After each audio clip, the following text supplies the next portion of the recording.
What's up, everybody? Welcome to Off the Cuff. I'm Alex Dodd. This is Will Vandervoort. College football season's back. We're really thankful for that countdown video because we just try to do dumb stuff and make each other laugh before the show starts. If people actually could see what we were doing, we probably have more people watching. Or way less people. I don't know. Probably way less people. Oh, man. But we got a lot to talk about on the show today because it is week one of the college football season. We just finished week 0 last week. Football is officially back. We're going to give you kind of a what we saw from week 0 and kind of go over our thoughts from Florida State, Georgia Tech, and what happened there. We're going to finally give you our playoff picks. I promise neither Will nor I had Florida State on our bracket before Georgia Tech beat them. That is true statement. And I don't think we had anybody else that played in week 0 on our bracket as well. We did not. So no worries there. Georgia Tech is still not on mine. Yeah, you're going to have to trust us, but I promise they weren't on it. We're also going to talk Clemson-Georgia. Big kickoff on noon, Saturday in Atlanta. The Aflac kickoff game, not the Chick-fil-A kickoff game, as some people on this show have been. I don't know who does that, in man. the past. That guy, he's always saying the wrong things. So we're going to talk a little bit about that, and then we're going to give you our pick 6, which we haven't done since last football season, where I select 6 games that are hard to pick, and we guess and usually are wrong, but sometimes we're right. We would have been right last week. We both picked Georgia Tech to beat Florida State, but you can go back and mark the tape. We picked them straight up. Yeah, we marked them. We picked them straight up in the summer. I think I actually have a note on my phone that Will picked them like on June 25th. June 25th or something. Yeah, so exactly. I wrote down the time of day and everything. So I promise you're just gonna have to trust us. But I feel like we don't really have any incentive to lie about our picks.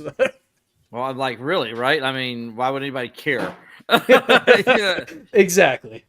So that's You're what we lying. got. That guy's out there. You're lying. The guy's yelling at the clouds, Will's a little delirious right now because he is up past his bedtime because he had to wait on Dabo Sweeney to get done with football practice. It's a really rough life of a sports writer. It really is. It really is. Tough life, man. Just, but, hey, look, they're getting ready for Georgia. I'm just a sports writer. So I think there are more important things for them to do to get ready to win that game on Saturday than talking to me. So I'm okay with it. I understand, Dabo. Don't worry. I get it. I'm not complaining or anything. I just wait until you're done, and then we'll get the stories out after that. Well, let's just go ahead and jump right in here to some of this week 0 stuff. Obviously, the game of the weekend, which was kind of slim pickings, was Florida State, Georgia Tech, and Georgia Tech 24-21 win on the last second field goal in Dublin, Ireland, to shock some people. You look like us. You were from Dublin, Ireland. Shocked some people, but not us. Will, what kind did you get your Guinness while you were there? Hey, I had one at the house. I went out and got a certain number of Guinnesses and drank a couple of them. Well, there's some Irish in me because obviously, right? Because I love stout beers and Guinness and all that. So if there's anybody who's Irish on this, it's me, right? Because of the beers I like to drink. Well, I bet Mike Norvell probably had a couple on the flight home. But what were kind of some of your takeaways from that Georgia Tech Florida State game that we saw last weekend? Yeah, one thing that surprised me was how the quarterback run, Florida State could not stop it, and how they over pursued it, or they just didn't have enough speed, to shut it down on the outside. It really surprised me, Florida State's lack of outside speed with the rush ins. I don't know, maybe they sucked in too far and they gave, I don't know. It just surprised me how wide open things were, right? Throughout the whole game. Because he just ran it the whole time on them and they couldn't stop it. I mean, they had 190 yards rushing. I think he was close to 100 yards himself. I mean, they had that surprised me was how Florida State was unable to stop Georgia Tech's offense. And we heard so much about how good Florida State's defense was all preseason, and they still might be. Maybe they just had a bad day. I don't know. But they did not look good in that game against Georgia Tech. That's what surprised me. Yeah, that was probably the biggest surprise to me too. And I don't know if it was necessarily a lack of speed on the outside. I think there were, like you were saying, some guys were getting sucked in, taking some really bad angles. I mean, there were 3 times where we saw Haynes King kind of do the little shoulder dip move to get around the outside that usually results in like a 5-yard loss, and instead he picked up a first down doing it. He finished with 54 yards rushing. I thought Jamal Haynes would get his because he's that good of a back. He's just that twitchy. And I thought Haynes King would get some and maybe open things up a little bit, but I thought he'd have to throw the ball more than he did to beat Florida State. And I did he's too. 11 of 16 for 146, no touchdowns. There wasn't a turnover in the game, which was surprising to me as well. But I really thought he was going to. Florida State had just one penalty the whole game. Georgia Tech had a couple penalties. I think there's like maybe 5.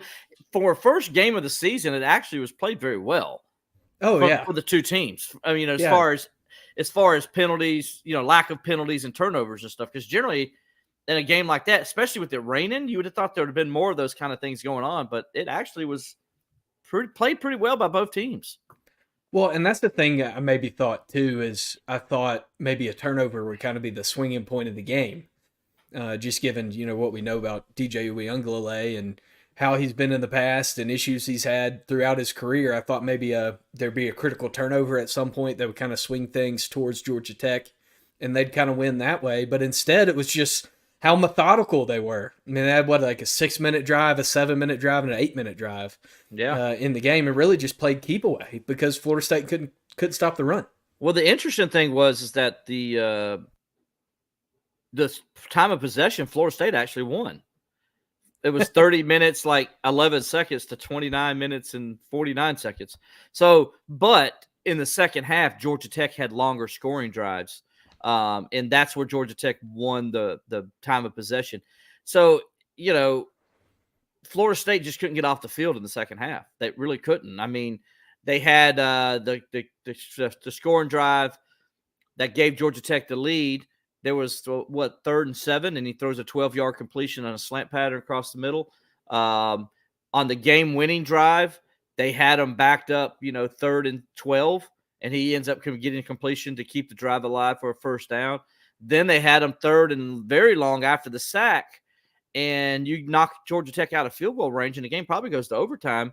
But then you allow them to get the sack yards back on the next play, and that allows for the winning field goal. So, I was really just surprised that Florida State wasn't very good on defense.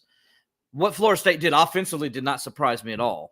That's exactly what I expected. We saw for the whole time that DJ was at Clemson. That's the offense that we saw in the game. We kept hearing out of Florida State how Mike Norvell even told me in 2 different occasions that it's going to be different with DJ and he's a different guy with me basically, and that wasn't the case. I'm sorry, Mike, and but here's something and it was a very good point, and I'm not saying this is why they won or lost or anything.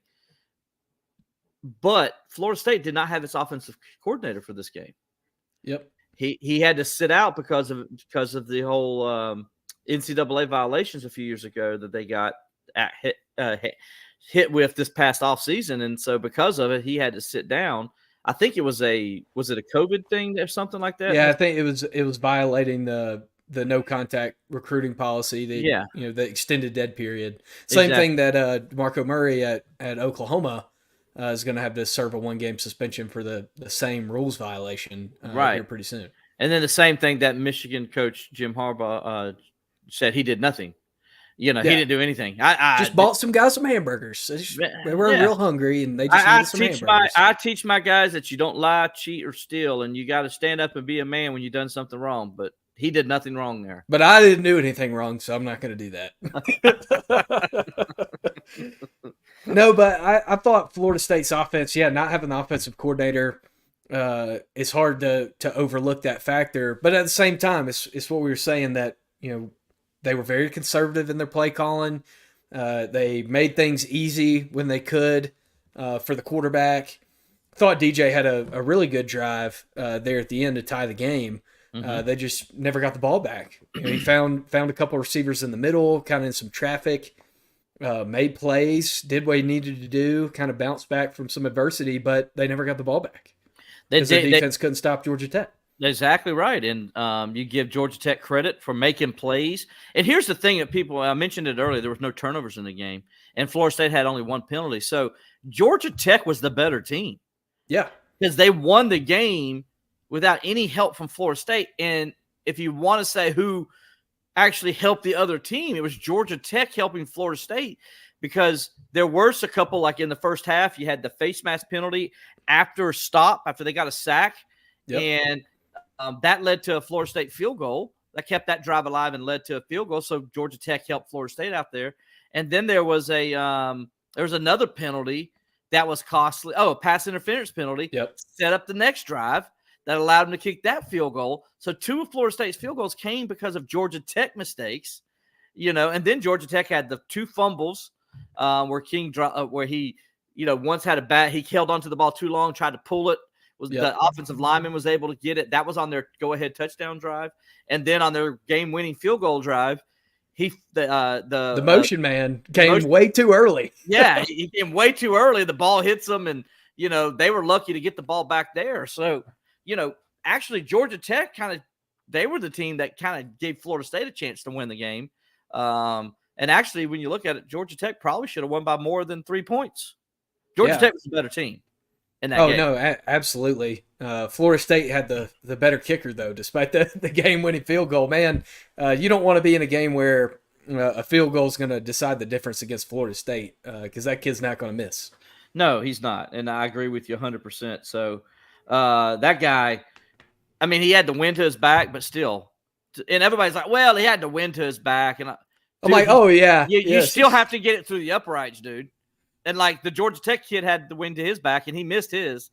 And the kid for Florida State, man, he was right down the middle. Like, he was just money, man. Yeah, it was only a 52-yard field goal that would have been good from 63. I mean, it was only a 59-yard field goal that would have been good from 66 probably if he kicked it. So, I mean, he had plenty of leg that he did on his own without the wind, and his accuracy was just to make those kind of kicks. That's pretty good accuracy, at the college level. That's hard to do at the college level. It's easier in the NFL level. We're all spoiled by it. We see it every day. I hate the Ravens kicker. I can't stand them because I know it's a guaranteed 3 points when somebody gets into the 35. The Ravens get in the 35-yard line. So Justin Tuck, right? The 40-yard line or the 42-yard or the 40-yard line or the 42. He made a 66-yarder the other day in the exhibition game, didn't he? Yeah. I hate that guy.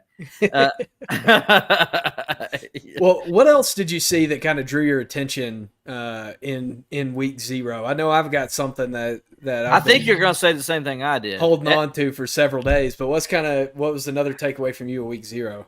SMU just really almost crap in the bed in their season opener against Nevada, where they really should have lost. They're down 24-13 with 8 minutes to go in the game, and they found a way to come back and win. I don't know how.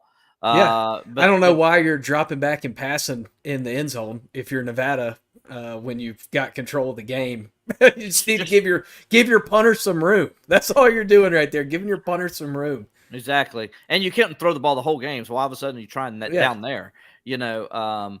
I mean, questionable play calling by Nevada without a doubt helped that. But still, I mean, SMU, like, dude, what were they doing? Like, do they want to be known as Thug U? I mean, is that what they're going for? They said, hey, we're joining Miami in the ACC now. Let's just take away Miami's nickname and we become Thug U. My goodness, they were undisciplined in that. Yeah, well, that's my takeaway is, in like the first quarter of week 0, you got a guy slapping an opponent in the helmet.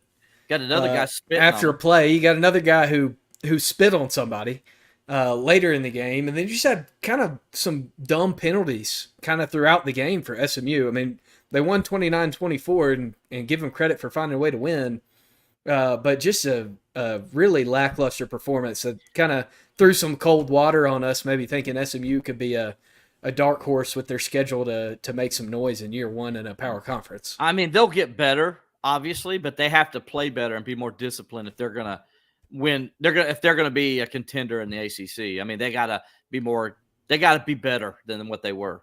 Yeah, I mean, they had 11 penalties for 125 yards. Preston Stone, I mean, he couldn't throw it 3 inches for 3 quarters. Yeah, DJ looked better than he did. Yeah, I mean, he just looked I know the kid broke his leg at the end of last year, and you never know how somebody's going to come back from an injury when they get in a real game situation.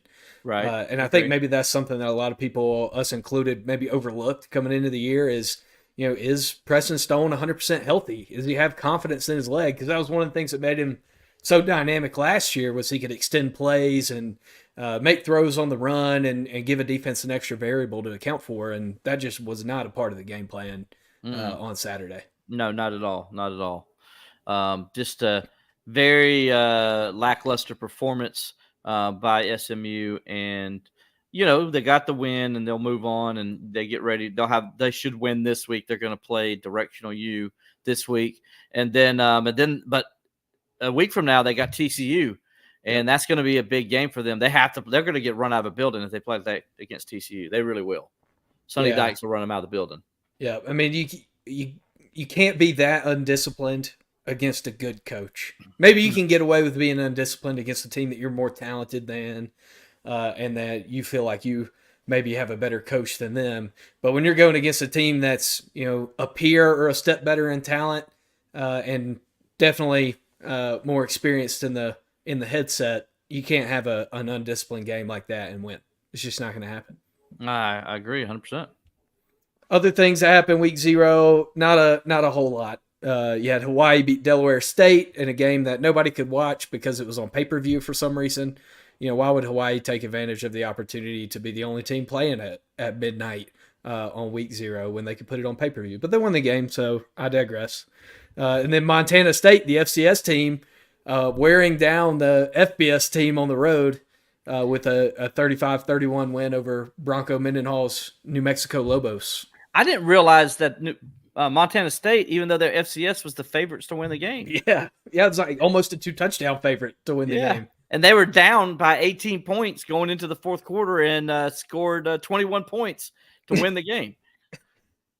Just unbelievable.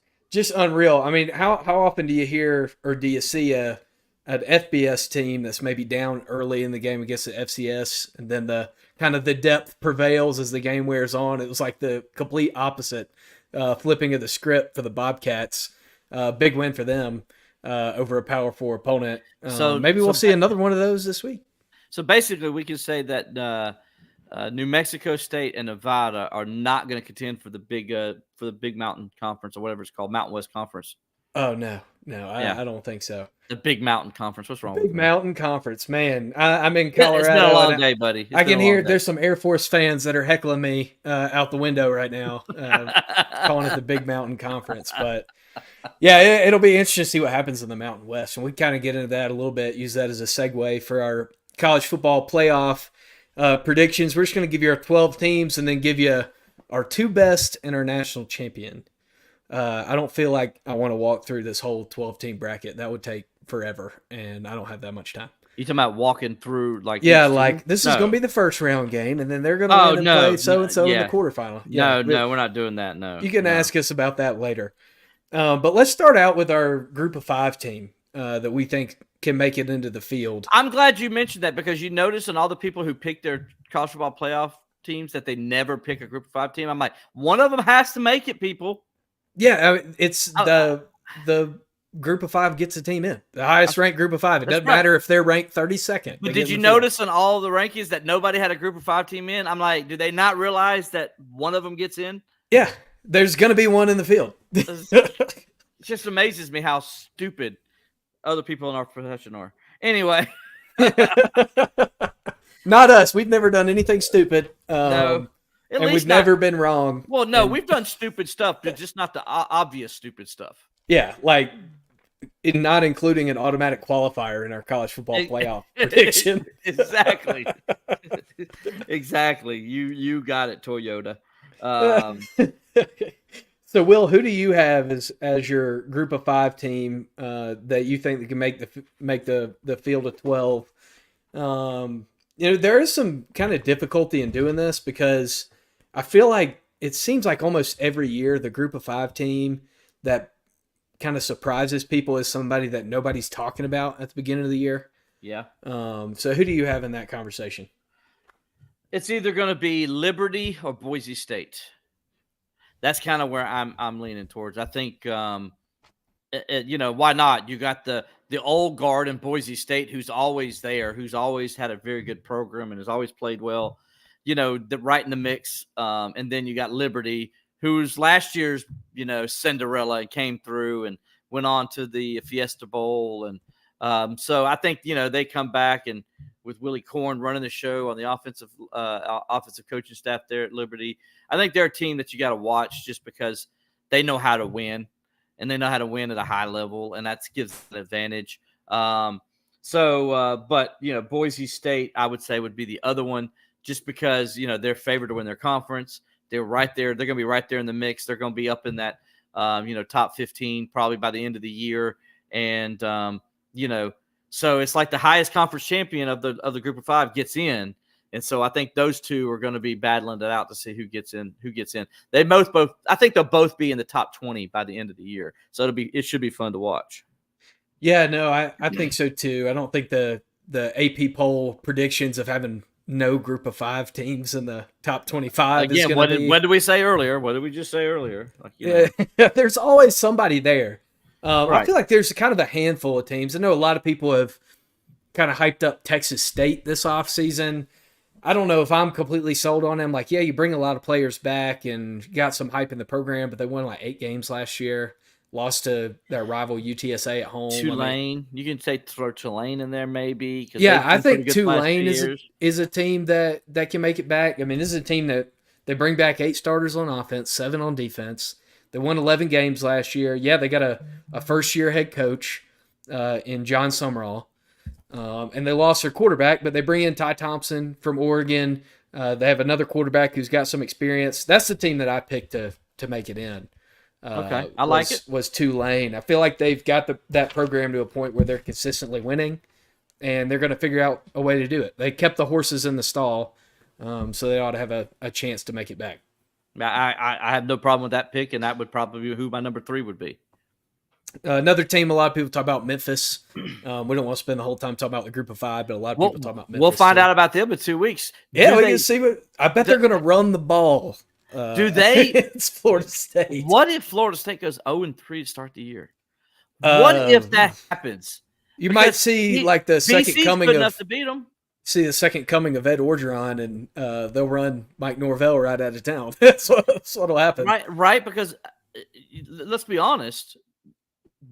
Boston College with their quarterback, he's going to get to the edge. I mean, he gave Florida State hell last year, and that was a much better defense than the unit they have right now. So, like, what if Boston College is scoring on them? Can DJ and them keep up with Boston College? I don't know, but that's a game where, like, I don't say right now Florida State's guaranteed to win it.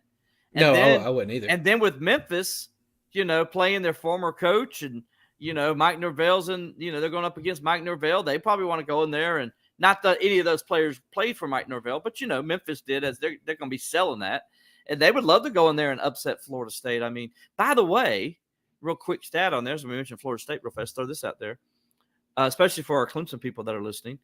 The last time Florida State was ranked as a top 10 team and lost to start a season was in 1989 when they lost to Brett Favre at Southern Miss in Tallahassee.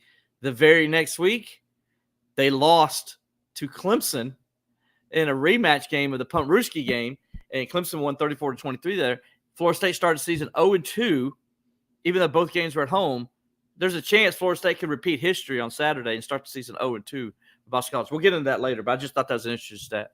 Yeah, it's definitely interesting. Let's go into our quarterfinals, the teams that we think are going to be our 4 AQs, our 4 highest ranked conference champions. Now, there is a world-beating scenario, which we actually saw not too long ago, where a group of 5 team can be in the first round bye if they're one of the 4 highest ranked conference champions. It's not impossible. We saw Cincinnati get into a 4-team playoff, and they would have been a first round bye team in that scenario. But we both think that those are going to be power conference champions. Will give me your 4th, and we'll go like 4-4, 3-3, 2-2, 1-1.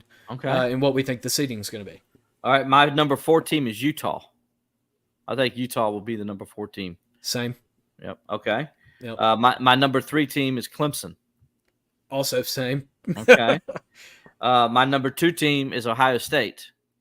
Are you copying me? Or are you looking at my sheet? Yeah. Hold on a second. Because I also have Ohio State at number 2, and then I bet we probably both have the same number 1. All right, my number 1 is Georgia. Georgia. Yeah.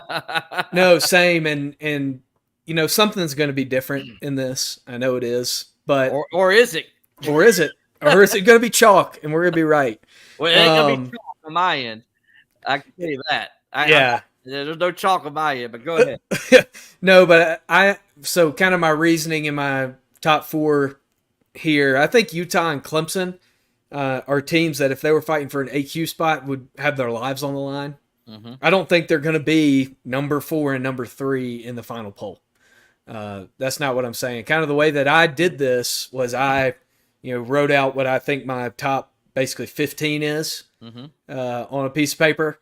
And then I picked who I thought was going to be the highest ranked group of 5. And then I kind of pieced my bracket together that way to see who would get in. Yeah. But yeah, I got Utah at number 4. I don't think that their strength of schedule is going to help them out much in the seeding realm of things because nobody really knows the teams that they're playing. I mean, let's be honest. There's just so much newness and change in that Big 12. It's going to be hard to determine that. Clemson at number 3. I think Clemson's a team that's going to be a top 10 team when they win the ACC.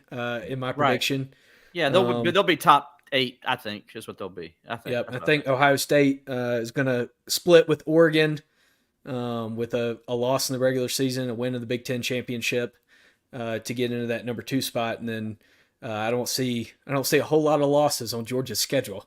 As I'm looking down at, even though it is a tough schedule, I don't see a whole lot of losses. No, there's maybe one. Look, I mean, I actually could say 2 or 3. One could be this weekend. I mean, Clemson's good enough to beat them. Yeah, I think Clemson's good enough. We'll get into that later, but I don't think they will lose to Clemson this weekend. But that's one I'd say that could, you could see. I wouldn't be surprised if they lost it, right? No, so I went with you, like Utah, same reason you said. I just think, I think it's either going to be Utah or Clemson at 3 or 4. It doesn't matter which one's which because I think, I think Utah goes to the Fiesta Bowl and Clemson will go to the the Peach Bowl. So, then you got Ohio State and Georgia. You can flip flop either of those around and be 1 or 2. It doesn't really matter. Right now, I'm just going Georgia because Georgia is the number 1 ranked team. And, let them just see what they could do. I thought Georgia was the best team in college football last year. Yep. Even though it didn't win the national championship. I think if Georgia played Michigan, they would have beat them. Yeah, I don't think it would have been. They got upset by Alabama. They would have took care of business against Michigan, to be completely honest. All right, so there's our top 4, and we got our group of 5. So what have we got next? Let's go with these with our at-large bids. Okay. So let's go with that top quadrant. I imagine you've got your group of 5 champion as the number 12 seed in your bracket. So let's go with or let's just count down. I'm not making stuff too complicated. Okay. So at my number 11 seed, I've got Notre Dame. Okay. I think that they'll do enough. They've got some wins on the schedule to get in there. So that's who I've got at number 11. My number 11 is Iowa because hear me out. Iowa plays, I think they only play Ohio State. They don't have to play Michigan or Penn State. They had the easiest schedule in the Big Ten. They got a defense that is still legit. And they're playing teams that they don't have to worry about having to score a lot of points against. Yep. So I think Iowa will sneak into the college football playoff with a 11-2 record because I think they'll get into the Big Ten championship game and they'll lose and probably get smacked around. But they'll still get into the playoff because they were 11-2. You gotta put them in. I just can't see them losing more than 1 game on the schedule. I can't. When that schedule is very favorable for them. Yeah. So for the same reason, I have Iowa at number 10, and that number 10 spot I had a lot of trouble with. I actually wrote Iowa, scratched it out, wrote Penn State, scratched it out, wrote Iowa, scratched it out, wrote Penn State, scratched it out. It was really just debating between those 2 teams. And I've got Iowa in the field at that number 10, and I had Penn State as my first team out in the bracket. All right, I see you, big boy. Who you got at number 10? My number 10 team is the Miami Hurricanes. I think Clemson gets in winning the ACC. I think the Tigers either go 11-1 or 10-2. I think Miami goes 11-1 or 10-2, and I think it has Miami sitting right there in the top 12. And I think Miami gets in at number 10 as the number 10 team because they would have played who you needed to play in the outer conference. They played a difficult schedule in the ACC. They would have played a top 10 Clemson team ACC championship game. I think it's enough to get them in. I think the ACC gets two teams in the playoff. So you and I disagree there. I don't think it's impossible for the ACC to get two teams in. I just went back and kind of looked through the last 4 years of what's happened in the college football playoff and how the conferences would have shaken out in this format with their current affiliation. And last year there wouldn't have been two from the ACC or Big 12. But and they didn't deserve to have two. Yeah, you're right. The year before, it's really questionable the years before with the automatic qualifier if they would have had it. But remember, the ACC when Notre Dame was in there for that 1 year, the ACC did get two teams in. Right. So that's kind of where I'm kind of leaning at. I think if Miami, there's three teams that can make the college football playoff from the ACC if they're in this situation. All right, it's going to be Clemson because of its brand and what it's done in the past. It's going to be Miami because of its brand, and it's going to be Florida State because of its brand. If those three teams are two of those combinations of three are playing in the ACC championship game, I think they make the field. Now, with that said, I don't think Florida State's playing the ACC championship game. Me either. And I predicted Miami Clemson. So I think it's going to be Miami Clemson. Now I predicted SMU. Will's on the U hype train. I'm just looking at like they got Cam Ward, they got the kid from Oregon State at running back. They got some dynamic wide receivers. I think they're pretty darn salty, man. They're good on the offensive line. They got the quarterback Florida State wanted. Yeah. Let's just be honest. They did. Yeah. And so I think that's going to pay dividends for them. They got the running back everybody wanted. And I think that's going to pay dividends for them. I'm not saying they're going to win the national championship or anything, but I think Miami's good enough to win the ACC or at least play for the ACC.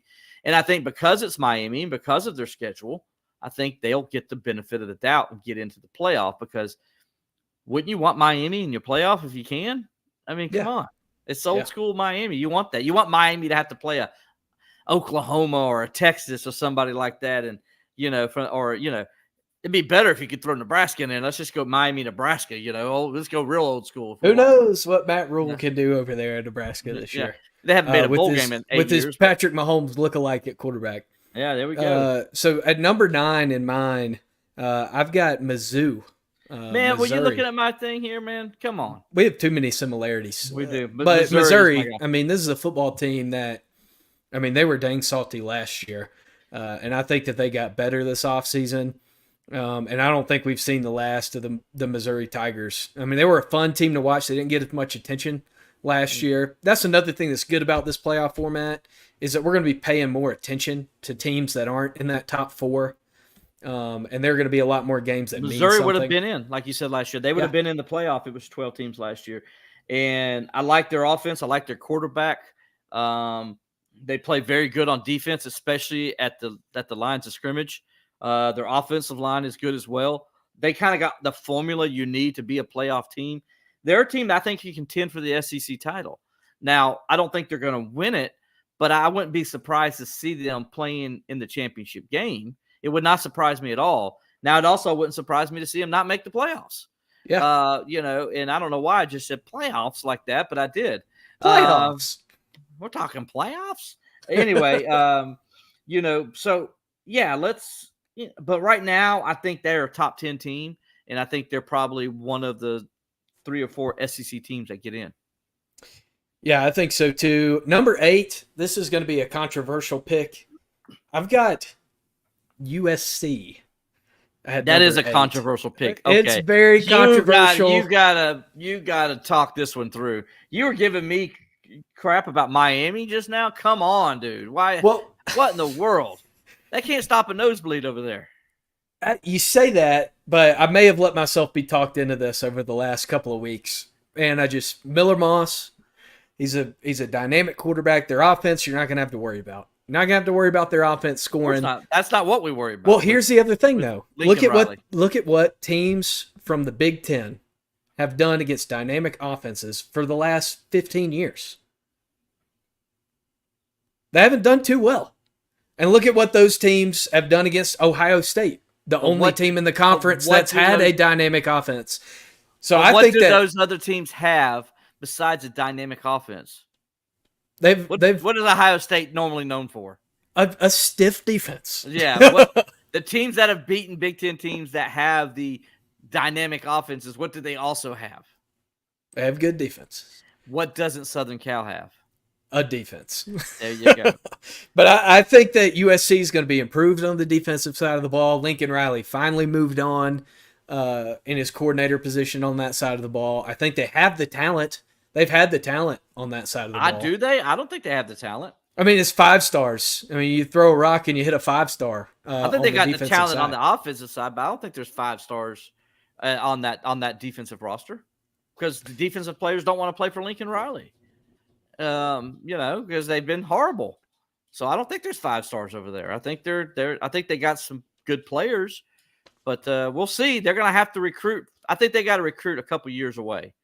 I think they can win at Southern Cal. Also, let's be honest. They don't have to win 11 games to get in the playoff as an at-large team. I mean, I scored 59 points on them in the playoff game. So Will beat them in college football 25 in the playoff. And that's why I think that they're not going to make the playoff. But who do you have at number 8? I have number 8. I have Oregon Ducks at number 8. They're sitting right on the cusp there of hosting a playoff game. I think, where they are in the Big Ten. I still want to see Oregon come in the Big Ten and win. I think of the teams that come from the Pac-12 into the Big Ten, I think they're the more physical of them. But doing it every game where you're not the physical team as you were in the Pac-12, doing that every game where you're not that guy, you're going to go up against other teams that are. I think Oregon slips up once or twice. And so I don't think they're the number 2 team in the Big Ten. I think they could finish 3 or 4, and that's why I got them sitting at number 8. All right. At number 7, I have Alabama. Who's your number 8? Oregon also? No, my number 8 was USC. Oh, that's right. Duh. Yeah. My number 7 is Alabama. I know Kalen DeBoer's there. I know Nick Saban's not around anymore. Jalen Milroe was good enough to get him there last year. They've got the talent to get back to the playoff this year. They might slip a step, but they're not gonna fall out of the picture. And Alabama's gonna be right there in the mix, hosting a playoff game against Iowa. Yeah, I got Alabama or Tennessee. I think the winner of the Alabama. You can't do that. I am doing that because I'm saying the winner of the Alabama-Tennessee game is who's going to win the Alabama-Tennessee game. Well, if I had to be a bet man right now, I would say Tennessee. All right, so Will's got Tennessee at number 7. Yeah, I think Tennessee has the offense and the defense. They got a great quarterback. We saw that in the game where he just lit up Iowa. We just talked about how good Iowa is on defense. That guy lit them up, and when you think about underrated receivers that nobody talks about, Tennessee's got some great set of receivers.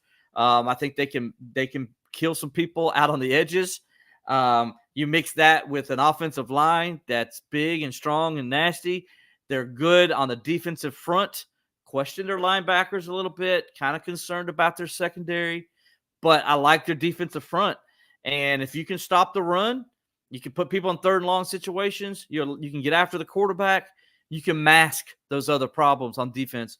I think they're a team that can be dangerous, man, because they got the offensive firepower to score. And I think they're just good enough on defense, especially at the right places, to where they can also do some damage. So, yeah, I think Tennessee could make a run for the SEC championship. It wouldn't surprise me to see them at, finishing second to Georgia in that game.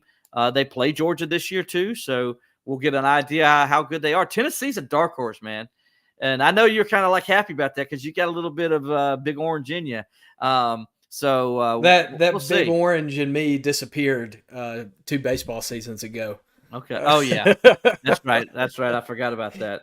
But yeah, so I like Tennessee. I think they got a chance to surprise some people. Yeah, I definitely think Tennessee's going to be a contender. I don't have them in my field, but I think they're going to be a contender. At number 6, I've got Oregon. You mentioned kind of questioning how they're going to hold up physically in the Big Ten. I don't think it's going to be a problem. Okay. I mean, they have Dan Lanning's their head coach. His physicality is in the DNA of the football team. And I don't Yeah, but think they got to going do it every week, where they haven't had to do that before. Yeah, I just don't. But do you have to do it every week in the Big Ten? Yeah, even the bad Big Ten teams like Rutgers and stuff in Maryland, they're still come physical and play because that's the style of brand of football in that conference. Yeah, I don't think Oregon's going to have any. Just like if you're in the Big 12, it's all about passing the ball, right? I think that that Oregon's going to have trouble with a select few teams at the upper echelon of the conference. I think they make it in as an at-large because they lose in the conference championship game. Very possible they could play Ohio State 3 times this year. I don't think that's like lunacy to say. Hold on, how 3 times? Play in the regular season. They could play in the conference championship, and they could play in a playoff. Okay, possibility, I guess. So very possible. I don't have that on my bracket, but I think it's very possible. All right. So you want my number 6, right? Yep. My number 6 is Penn State Nittany Lions, and here's why. James Franklin. If you go and take the last 10 college football playoffs, Penn State, and you make it a 12-team playoff and all 10, Penn State is there 6 times. Yep. This playoff is made for Penn State. Because they're going to lose to Oregon. They're going to lose to Ohio State. That's what they do. And they're going to be the 3rd team in because that's what they do. It's perfect for Penn State. Sorry, Penn State fans. You are who you are. You're 3rd place in the Big Ten. You pretty much always will be. That's going to be okay, though, in this new world of the playoffs because you're still going to be able to get in because you're going to beat everybody else in the Big Ten like you always do, and you'll get on in the playoffs, and then you just see how good you do there. But so I think Penn State gets in, number 6 seed, a playoff game in Happy Valley, a whiteout in a playoff game. Gosh, let's hope it's not Clemson, right? If you're a Clemson fan. But, hey, if you like me, I want it to be because I would love to go see Penn State play, in a playoff game. I love to go see and all that the Clemson fans at home right now are saying, "No, please, no." Shut up, Will. I would personally love that because it'd be good. Like I was talking about with somebody else today. Think about it, because if Clemson gets in the playoffs as an at-large, they're not going to host a playoff game, right? So they would have to go to either an Oregon, maybe a Penn State. The only way maybe Clemson. Texas, the only way Clemson could host as an at-large team would be if they ran the table in the regular season and lost in the conference championship. Correct. That's the only way that it happens. Because if they lose to Georgia and then lose in the conference championship game and are at-large, they have 2 losses. There's no way they're going to be in the top 8 if that happens. Right. They'll be on the road. They'll be on the road. So, but yeah, man, I think it'd be cool to cover Clemson. Going to Penn State or going to Michigan or going to Ohio State. Like that would be cool. Like, right. I mean, to get to go see those stadiums and those environments, I would love that, man. It'd be awesome. Just like I'm sure the people that cover those schools would think it'd be awesome to come to Clemson to cover a game, Yeah. A playoff game. So anyway, number 6, Penn State. Number 5, I have Texas. Hook 'em horns. Same here. Sark's got them there. Even though Manning doesn't matter. 4th-string running back. 4th-string running back doesn't matter, but they're gonna be in there. It's okay. It's legal in the SEC. You can do this. They said they had no problems with it. They did, seriously. The guy said it. So, but they're going to be number 5 team. I think they're obviously they've lost their running back. They lost also one of their best defensive players. They lost their backup running back. They lost their backup running back. So they've had some injuries in camp that hurt them. But I think they still got one of the better rosters in the country. I think they got some tough games in the SEC, but I think they can get through it. They got a head coach who was an offensive coordinator in that conference, so he knows what it's about and how to win. So yeah, I think Texas is your number 5 team, and they'll host Liberty or somebody like that in that number 12 game, a number 12 seed team, whoever that is. Will, who you got in your national championship and who you got winning it all? Oh man, yeah, to go straight to the 90, huh? So if I had to guess, to me, I think it's going to be Ohio State, and you know what? I'm just going to go ahead and throw it out there, man. I'm just going to put it out there. And no, I can't. I can't put it out there. By the way, I did my bracket there. I can't say that. All right, so I'm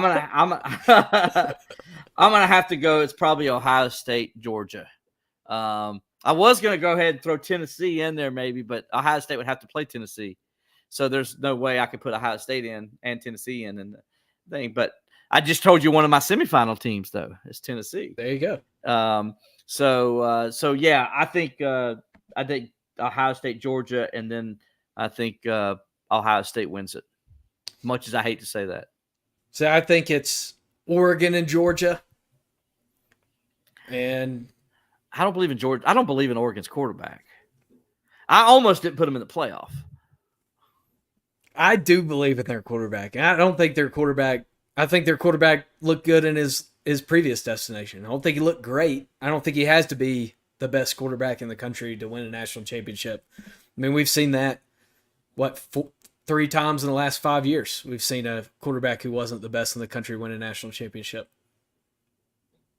Okay, maybe so. Stetson Bennett, J.J. McCarthy. That's 3. Well, we could also throw the former Alabama quarterback in there. Yep. Because Trevor Lawrence was the better quarterback of that class, not Hill. Yeah. And he won that national championship. So, AJ and McCarron. I think it's going to be. I think it's going to be the Dogs. Who was the quarterback? Not AJ McCarron. Who's the quarterback? AJ McCarron's long ago. McElroy. There we go. Yeah. I was having one of those Alabama quarterbacks. I mean, we can just throw them in, a couple of them in there. One of those tall 6-foot white guys with sandy hair. Well, one looks like me and you. Yeah, Craig McElroy. He ain't pretty at all. So I got the Dogs winning it all, beating Oregon. Same here. For the reasons that you think I that got Ohio Oregon State winning. For the reason you think Oregon will have issues in the Big Ten is the reason they will actually have issues against Georgia. So that's my 2 cents. You got the Dogs winning the whole thing. I got the Dogs winning the whole thing. Come on, Alex. What are you doing to us, man? Sorry, man. Have that. Y'all are really going to think I'm crazy here in about 6 minutes. Why, you going to pick Clemson to beat No, I'm not going to pick Clemson. But y'all are going to think I'm crazy. All right, let's move on. Let's go ahead and do our pick 6, and then we'll close with a little Clemson-Georgia talk. All right, go ahead, buddy. So our pick 6, I picked 6 games that are coming up this weekend. I picked a Thursday night game, some Saturday games, and a Sunday game. Okay. For us to pick, and we're going to pick against the spread, and then we'll try to actually keep up with how we do on these this year. Pull up my schedule and see who's smarter. Okay. So the first game on our pick 6 is North Dakota State at Colorado on Thursday night. Colorado is a 10-point favorite, according to ESPN Bet. Those are the ones I'm going to use this year because it's just a lot easier than trying to go off aggregate or something. Right. Will, what do you think? North Dakota State, it's been a long time since they've lost by double digits to a power conference opponent, and they're not playing one of the best teams in the country. What's the line on that game again? 10 points. They're giving them 10 points to a Colorado team that is like basically beating each other up and robbing each other, and the coach is comparing himself to our Lord and Savior, and he's like telling the media you can't ask a question and stuff like that. Yeah. Humble pie, Deion Sanders. And don't only just give me they're going to cover, give me North Dakota straight up. It will. Coming out guns blazing. Colorado loses. Colorado loses. So I got North Dakota State with the points. I do think, if there's a situation where Colorado has to, drive the length of the field at the end of the game, I think they have the weapons to be able to do it.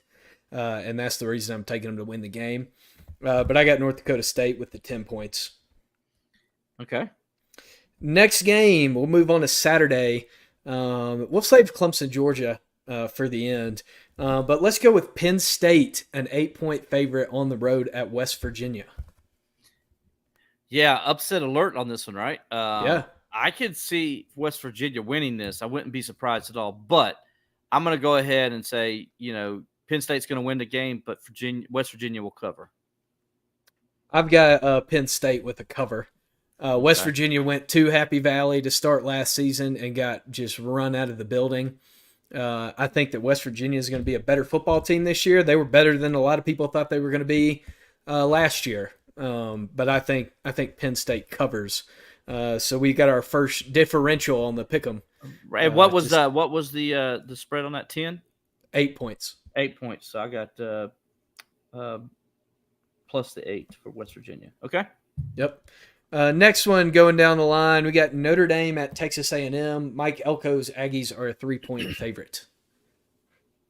I'm gonna go with Notre Dame in the game. I think a lot is said about the environment at A&M and how difficult it is to play in. Well, College Football 25 says it's the most difficult place. Yeah, but I've been there. You've been there. It's a super awesome place to watch a football game. The people are great, by the way. The people are great. Sorry, Aggie Nation, but I'm picking Notre Dame to win straight up. So you say A&M minus 3.5, right? -3. Yeah. Give me Texas A&M. Notre Dame is a fraud. That's why they're not in my college football playoffs. Just because you go and get Bo Collins from Clemson and you get a couple other players and you get a Duke quarterback who barely completed 55% of his passes does not make you a college football playoff. Look, I like Riley. Don't get me wrong. I think I like his fight and his grit and everything. But Mike Elko knows him. Yep. If anybody knows him, it's the head coach of the other team. And the head coach is known as a defensive guru. And he is. We've seen him. We saw what he did at Duke. A&M's going to win this game. There's no doubt in my mind A&M's going to win this game. Let's go a little bit earlier in the day on Saturday. Miami, a 2.5-point road favorite at the Swamp. Will, what say you? Give me Florida plus the 2. I think Florida wins this game straight up. And you still have Miami in your playoff. And I still have Miami in my playoff. But hey, I just Miami, they'll lose 2 games, one in the ACC and the Florida. But I think Florida beats them because it's in the Swamp. It's a rivalry game. Their coach's job's on the line already in week 1. And I think Florida's got a good enough roster to beat Miami. I do, And so, Cam Ward, welcome to the South, baby. You've been in the Big 12 the last couple of years in that area. You played at Eastern Michigan before that or whatever it was. Eastern Washington, I think it was. So you've played up in that area all too long. You're going to find out what the Swamp is all about, man. It's different. It's loud. It's nothing you've ever been a part of. Nothing in the Pac-12 except Oregon can compare to the Swamp, what he's going to see. And there's heat and humidity to add on top of it. So I like the Gators in this one. I think this can be a sneaky game for Florida. I think they can sneak up and really, I hate to say it this way, they can really bite Miami pretty bad. Yeah, I've got Florida winning the game too. It's in the Swamp. But here's my thing, Will, that I kind of want to ask you, and we can't get too deep into it. But if Miami comes out and loses to Florida to start the season, you think that the team's going to be able to regroup and make it down the stretch and still make it in the playoff? Yeah, because I just don't think I think they can compete in the ACC with who they are. I do. I mean, you look at their schedule, their ACC schedules. Other than Florida State, they got to go to Tallahassee. That'll be a tough one for them. But I just like their schedule. I think they can run. I think they can run the gamut in the ACC. I really do. So that's why. Fair enough. Yeah. All right. Last one is on Sunday, and then obviously we'll do Clemson-Georgia after a couple minutes of talking about it. On Sunday night, got USC versus LSU in Las Vegas. LSU is a 4-point favorite. The no defense game. Yes. But the question marks in this game is not the offenses.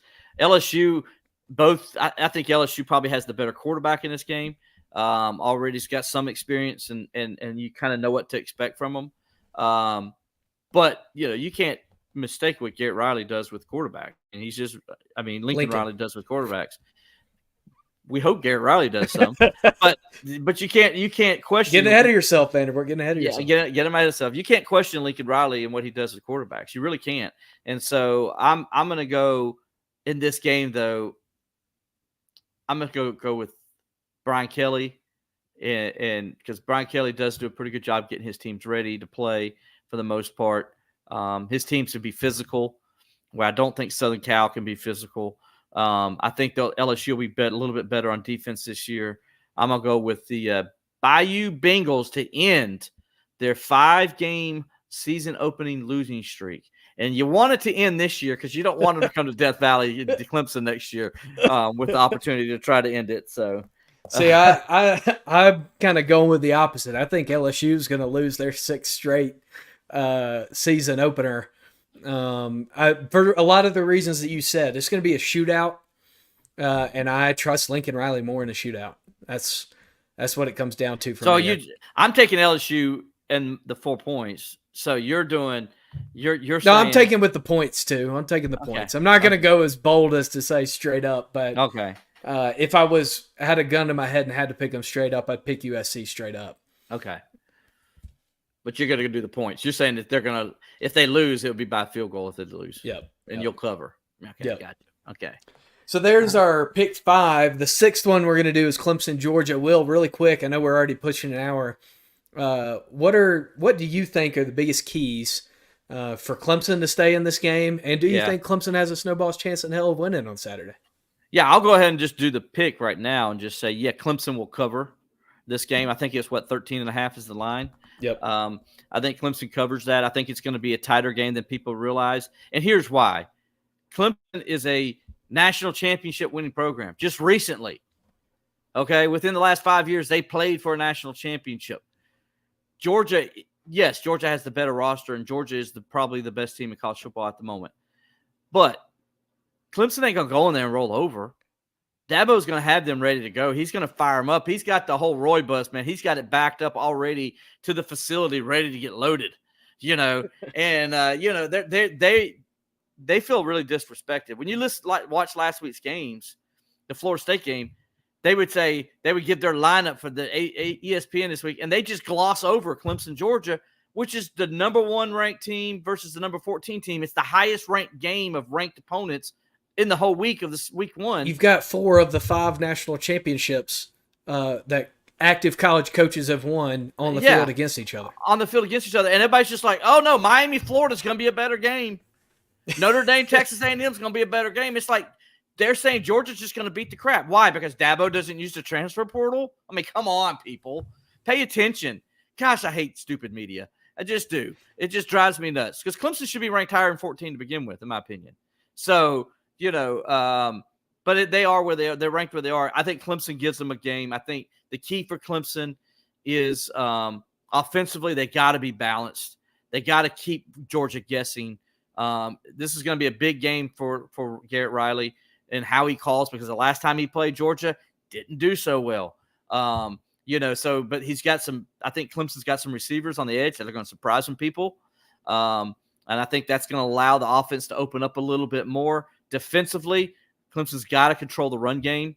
And they got to put Georgia in obvious passing situations. The key down in this game, Alex, is second down. Georgia likes to get in third and manageable short situations. Last year, Carson Beck wasn't as good on third and long. He wasn't. That's where they can get him, and I'm interested to see if that's what they do here. I've also got Clemson covering in this game. 13.5. It's just too big for an opener. It's too big for an opener for these two coaches, for these two rosters. Let's not act like Georgia's roster is 100 times better than Clemson's, because it's not. It's better than Clemson's, but it's not 100 times better than Clemson's. Right. It's not 2 touchdowns better than Clemson's, in my estimation. I think keys for Clemson is you have to hang on to the football, number 1. You can't have some catastrophic turnover. So that's going to be Cade Klubnik showing progression. So I think that's the first key for Clemson is a progressive or a progressed Cade Klubnik. And then on the defensive side, I think you got to heat up Carson Beck. And I also think that second down is going to be the biggest down in the game. Let's be honest. Carson Beck on third down last year, if he was throwing the football, there were 2 guys he was throwing the ball to. He was throwing to Brock Bowers, and he was throwing to Lab McConkey. Neither of those guys are there. And he's got to find somebody else to be a safety valve So put him in a situation where he's going to need one, and I think you're going to find yourself in a ball game. Yeah, and I think so. And a turnover or two could change it. But right now, I think Georgia's the better team. I think they got the better roster and they got the better quarterback. And I think that's why Georgia will win this game. But I think Clemson and Dabo Swinney set the tone right off the bat in fall camp that they were not going to get embarrassed this year on national TV. Clemson's going to bring it. They're going to play hard. They're going to play physical. Georgia's going to know when the game's over they played Clemson. Let's just say that. It's going to be a typical Clemson-Georgia slobber knocker, I believe. But Georgia finds a way to win it in the end, and they'll win a game by 10 points or so. Boy, I hope you're right. I hope we're in store for some more good football this weekend. I'm excited to just be lounging on the couch watching football all day while blowing up my phone as you get mad. Sending, as you get mad at Cade Klubnik stuff. Angry texts in the group chat to Will with Alex Turry and saying a lot of things that we can't say live on the air. But this has been Off the Cuff. We appreciate you tuning in.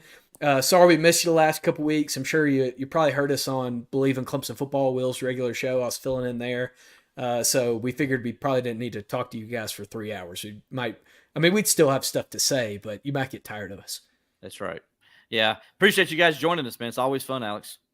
Yeah, no problem. We'll be back next week to talk about what happened in week 1 and look forward to what looks like an exciting week 2 of the college football season. This is Off the Cuff. For Will Vandervoort, I'm Alex Dodd. Have a great weekend watching football.